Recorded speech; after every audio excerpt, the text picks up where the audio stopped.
যদি পারেন আপনার ঈদ থেকে সামিয়ানা করেন না, এটা না করে নামাজটা 1 ঘন্টা আগে আগায় দিন, এটা হলে ভালো হবে। এটা আমি সুন্নাহর কথা বলে দিলাম, আপনারা কেউ আমার মনে কষ্ট নেন না। এরপরে যদি করেন করতে পারেন, এটা জায়েজ আছে। কিন্তু রাসূলের সুন্নাহ ছিল খোলা মাঠে নামাজ পড়তো, মানুষজন আসতো, খোলা মাঠে নামাজ হইতো।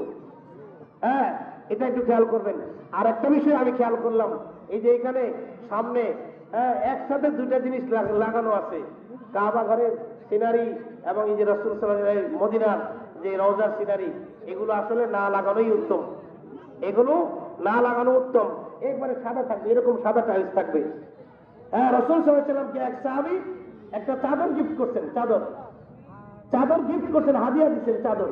রাসূল সাল্লাল্লাহু আলাইহি ওয়াসাল্লাম নামাজে দাঁড়াইছেন, নামাজে বসে রাসূল সাল্লাল্লাহু আলাইহি ওয়াসাল্লামের নামাজ থেকে তার চাদরে কারুকার্য ছিল, কারুকার্য।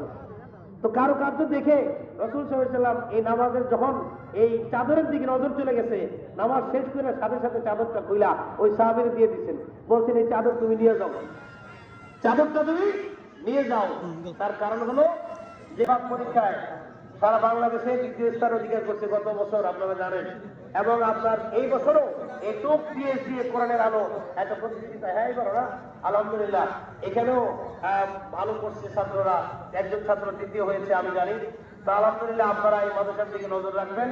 এবং যারা বড়লোক শ্রেণীর আছেন, আলহামদুলিল্লাহ আল্লাহ তাআলা যাদেরকে টাকা পয়সা দিয়েছেন, বাইরে যাকাত না দিয়া আপনারা সমস্ত যাকাতের টাকাগুলো আপনাদের এলাকার মধ্যে দিবেন।